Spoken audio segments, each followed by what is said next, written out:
Halo, selamat datang dalam metode kuantitatif. Kali ini metode kuantitatifnya tentang peramalan lanjutan.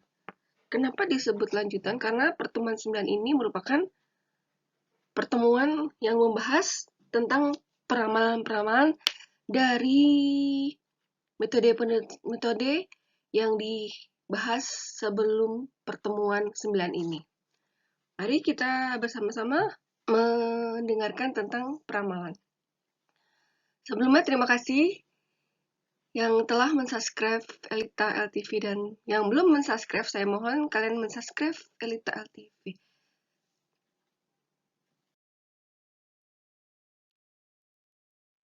Metode peramalan kali ini tentang forecasting yang di dalamnya kita membahas metode least square atau kuadrat terkecil.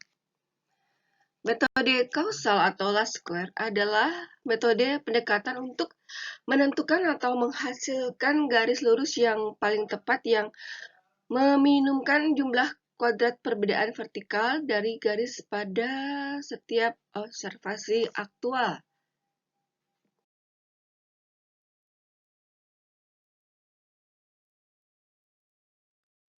Contoh kasus untuk menghitung metode kuadrat terkecil adalah seperti ini.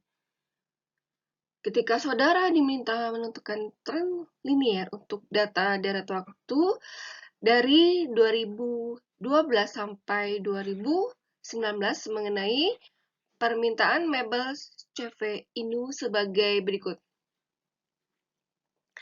CV Inu mempunyai data tahun 2012 sampai 2018 karena kita ingin melihat trennya sampai kepada 2019. Tahun 2012 demand-nya atau permintaannya adalah 74, 2013 79, 2014 80, 2015 90, 2016 105, 2017 142, 2018 122. Langkah-langkah penyelesaiannya. Seperti kita ketahui bersama, kita menginstal dulu KM for Windows, ya, kita buka di laptop atau komputer masing-masing, lalu kita mengklik. Ya, mengklik itu untuk membuka KM for Windows. Nah, setelah kita sudah menginstal dan kita mengklik KM for Windows, maka muncul tampilan KM for Windows seperti pada pertemuan-pertemuan sebelumnya yang ada di video pembelajaran sebelum-sebelumnya. Nah, kemudian langkah-langkah penyelesaiannya untuk teknik metode square atau metode kuadrat terkecil itu adalah sebagai berikut, penjabarannya satu persatu di bawah ini. Langkah penyelesaiannya, kita buka program POM, kemudian klik modul, pilih forecasting. Nah, di sini kita pilih forecasting, kemudian kita klik file news last square. Ya. Nah, kemudian di situ akan terbaca seperti gambar-gambar yang saya tampilkan di sini, dan untuk least square-nya kita melihat untuk yang ada di lingkaran berikut ini.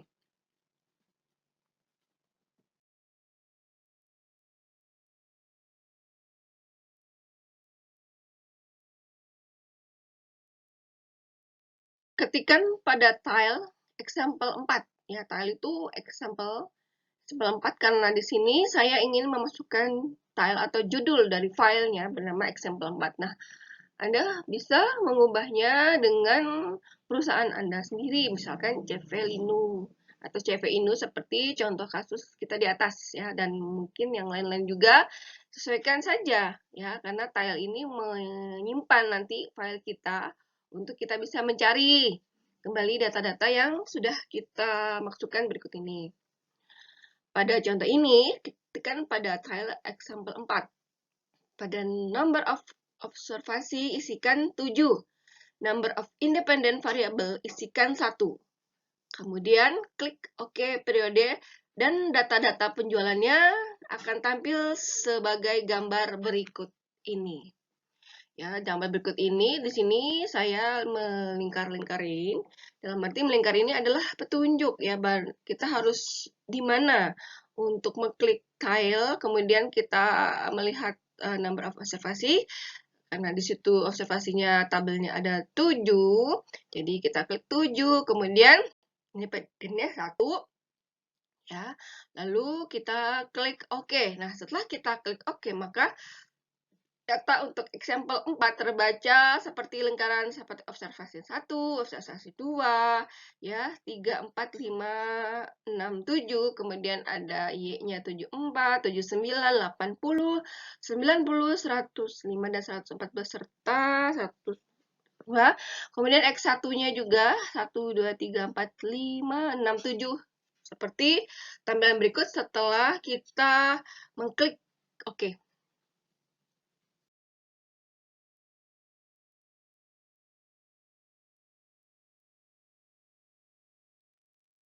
Pastinya setelah data-data kita input, ya kita masukkan ke dalam tabel masing-masing di atas, kemudian pastinya kita akan melihat jawaban dari hasilnya. Ya, hasilnya itu kita klik solve ya, seperti biasa solve ya, kalau di game formulas itu harus yang berwarna hijau. Ya, supaya apa? Supaya bisa mengakumulasi, bisa menjumlahkan semua hasil data-data, dan kemudian hasilnya dapat kita lihat sebagai berikut yang saya lingkari dengan data-data hasil solve-nya di bawah ini.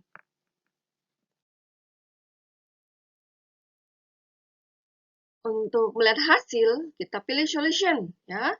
Pastinya next-nya setelah kita lihat lagi, kemudian kita mendetail kembali dengan solution. Nah, solution kita klik forecast results ya. Jadi ini harus apa? Sekali lagi harus warna hijau ya di tampilan QM aslinya pada komputer atau laptop yang Anda punya ya, karena di situ kita bisa mengakumulasi semua dan kita pilih forecasting result, lalu bisa dilihat sebagai berikut.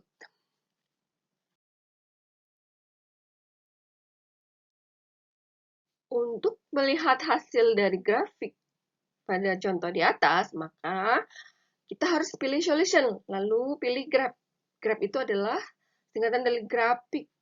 Hasilnya bisa dilihat sebagai berikut yang saya lingkari seperti gambar data ini.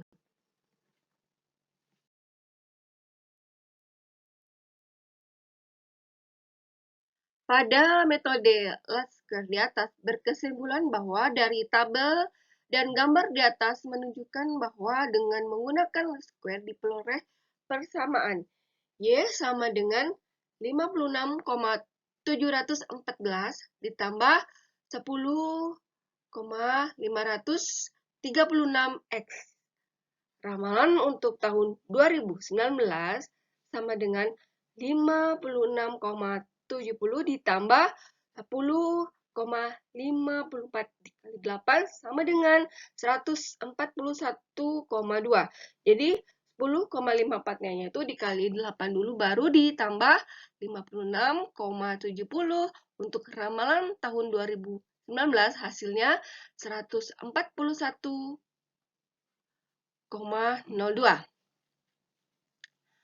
Ramalan untuk tahun 2020 itu sama dengan 56,70 ditambah 10,54 kali 9 sama dengan 151,56. Ya. Jadi seperti ini, maka ramalan untuk tahun 2020 sama dengan 151,56. Ya. Jadi di sini untuk tahun 2020 kita untuk ramalannya itu 56,70 ya ditambah 10,54 dikali 9. Jadi gini, 10,54 itu dikali 9 itu dihasilkan dulu, dijumlahkan, dikalikan dulu, baru kita tambah 56,70 ya. Jadi selesaikan dulu 90,454,9 sama seperti yang ramalan tahun 2019 di atas yang 10,54 dikali 8. Tapi untuk yang 2020 10,54 dikali 9 baru ditambah 56,70 yang hasilnya adalah ramalan untuk tahun 2020 itu sama dengan 151,56.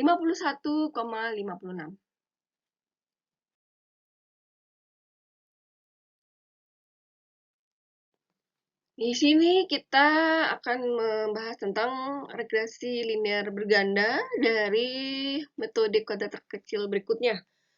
Nah, setelah kita menghitung square di atas, kemudian kita juga bisa menghitung regresi linear berganda dari metode ini.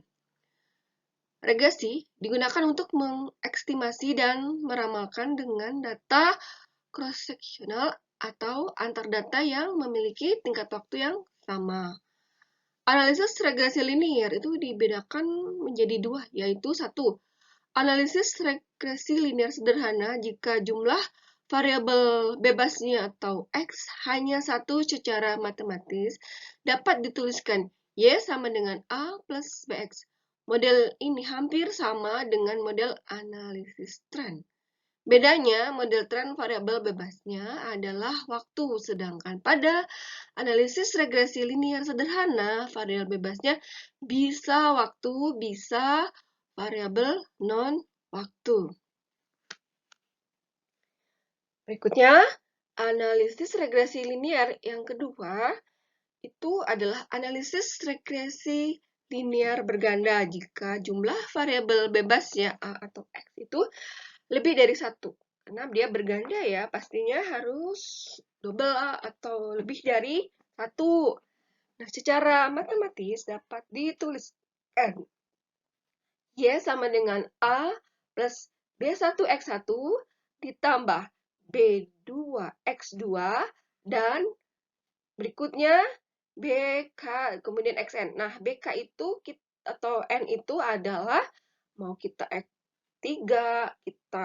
atau kita BK3 atau berikutnya sampai lebih dari 3, 4, 5, 6, mungkin 100 dan sampai 1000 juga bisa. Ya, dalam arti ini adalah urutan dari B sama X untuk kita bisa menentukan regresi linear berganda. Karena apa?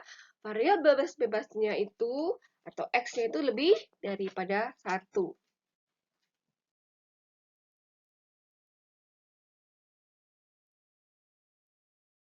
Contoh berikutnya untuk regresi linear berganda di mana di sini X-nya itu lebih daripada 1, maka X-nya itu ada penjualan per unit, kemudian promosi dalam hal ini adalah juta, dan X3-nya itu adalah jumlah karyawan, ke dalam hal ini adalah orang.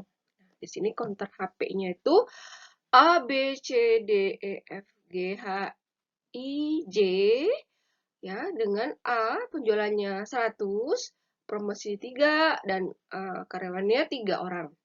B 140, kemudian 5 dan 4. C penjualannya 150, promosinya 6, kemudian karyawannya 4 orang. D jualannya 170, promosinya 10, karyawannya 7. Ya. Untuk berikutnya, kantor HPE itu penjualannya 165, promosinya 8, kemudian karyawannya 4 orang. Untuk kantor F 110, penjualannya, promosinya ada 3, dalam hal ini juta ya. Kemudian di sini orangnya ada 3 orang. Nah, kemudian untuk G, penjualannya 140 unit, promosinya sampai kepada 4 juta, kemudian di sini 3 orang karyawannya. Berikutnya, kantor HPH itu penjualannya 150 unit, promosinya 3 juta, karyawannya 3 orang. Kemudian untuk kantor HPI, penjualannya itu 165 unit, promosinya 8 juta, karyawannya 7 orang. Nah, untuk HP J itu penjualannya itu adalah 200, kemudian promosinya 11 juta sampai kepada jumlah karyawannya sebanyak 8 orang. Pada keterangan sebelumnya, saya membilang bahwa penjualan ini adalah X, tapi di sini yang saya maksud ya, itu penjualan itu adalah Y, sementara X1 itu adalah promosi, X2-nya adalah jumlah karyawan per orang. Ya, di sini yang kita melihat counter HP itu penjualannya itu adalah Y. Maksudnya itu penjualan atau counter HP dari counter HP itu adalah variabel Y, ya, bukan X. Jadi X1-nya adalah promosi dalam juta, kemudian jumlah karyawannya itu dalam orang.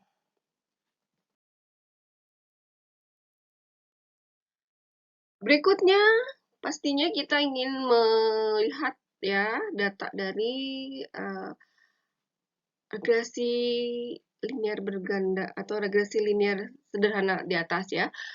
Kemudian kita buka program POM, klik modul, pilih forecasting pastinya. Kemudian kita kembali klik new list square. Nah, kita ingin menghitung metode dari regresi linear. Nah, kemudian kita klik itu dan tampilannya akan seperti berikut ini. Pastinya kita sudah menginstal dulu kembali ya untuk KM4 Windows-nya. Kemudian di laptop atau komputer masing-masing tinggal kita buka, ngeklik, dan tampilannya akan seperti biasa pada pertemuan-pertemuan forecasting atau peramalan yang ada di video-video saya sebelumnya. Lalu tinggal kita klik file new list square.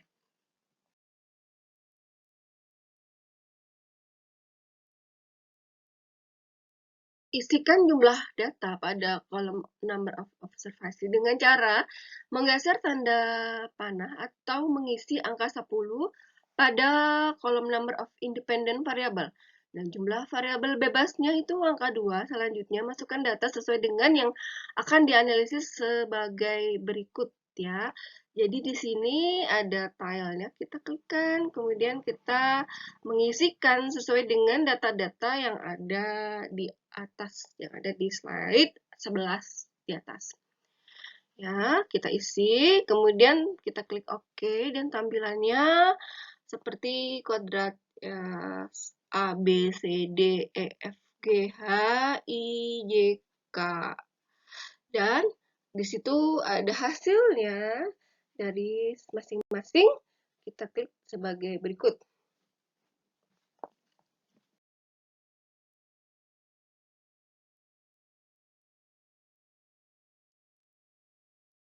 Untuk melihat hasil, kita pilih solution, lalu pilih forecasting result.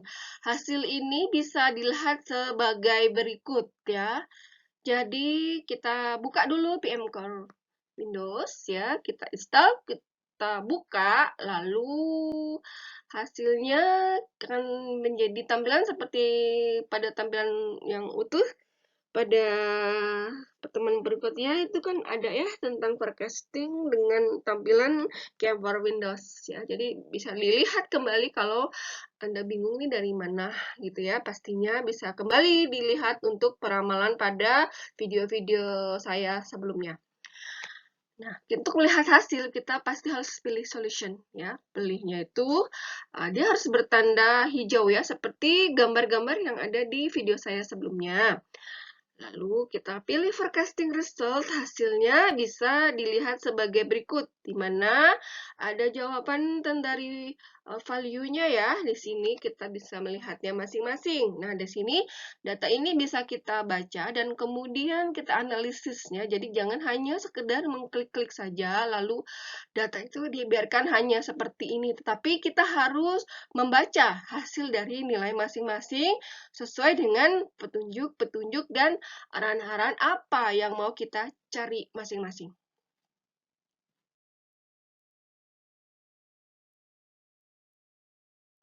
Berdasarkan dari gambar atas, dapat dibuat persamaan regresinya sebagai berikut. Y sama dengan 88,86 tambah 5,76x1 ditambah 5,21x2. Ya, jadi gambar yang data di atas pada slide 14 itu bisa disimpulkan dari persamaan regresinya, hasil dari data-datanya itu sebagai berikut ya, di mana Y sama dengan 88,86 ditambah 5,76x1 ditambah 5,21x2. Persamaannya di atas dapat diartikan. Jadi tadi saya menyuruh untuk menganalisa datanya. Nah, hasilnya seperti ini ya. Dalam arti kita harus membaca data dan persamaannya di atas itu dapat diartikan seperti ini. Koefisien X1 sama dengan 5,75. Jika biaya promosi meningkat 1 juta rupiah, maka penjualan akan meningkat positif sebesar 5,75 unit dengan asumsi variabel lain konstan atau tetap. Koefisien X2 sama dengan 5,21. Jika jumlah karyawan ditambah 1 orang, maka penjualan akan meningkat. Dalam hal ini meningkat itu berarti dia ada kecenderungan positif sebesar 5,21 unit dengan asumsi variabel lain konstan atau tetap. Konstanta itu sama dengan 86,86. Itu artinya rata-rata penjualan HP sebesar 88,86 unit jika variabelnya promosi dan jumlah karyawannya juga tetap.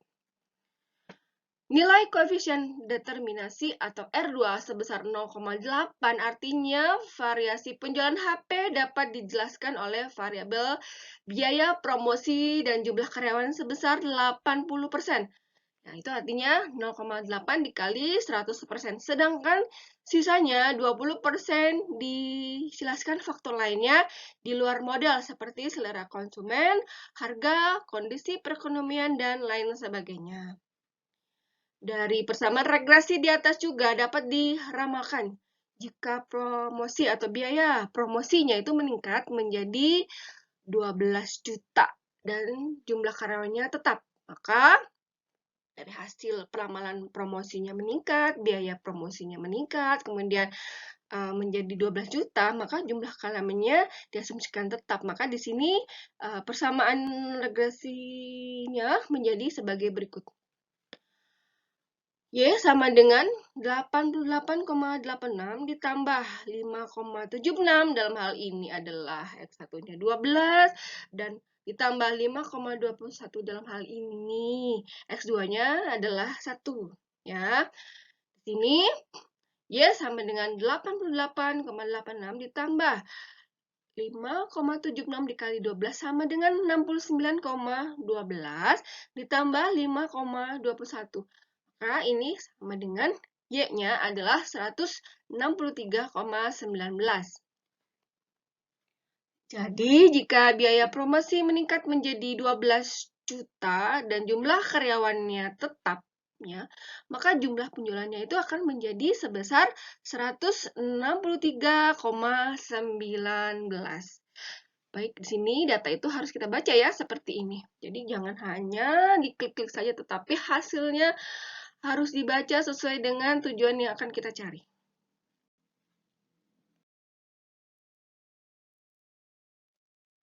Setelah kita menyimak dari penjelasan di atas tentang peramalan lanjutan untuk metode kuadrat kecil last square, jadi metode ini sangat bermanfaat ya untuk menghitung dengan berbagai cara di atas. Nah, dan di sini saya mengucapkan terima kasih yang sudah mendengar dan melihat video pembelajaran saya dalam pertemuan ini. Dan kembali saya mengingatkan untuk subscribe Elita LTV dan terima kasih atas subscribe dan Elita LTV. Sampai jumpa di pertemuan selanjutnya tentang metode kuantitatif ini. Terima kasih, subscribe dan like-nya untuk Elita LTV. Sampai bertemu kembali.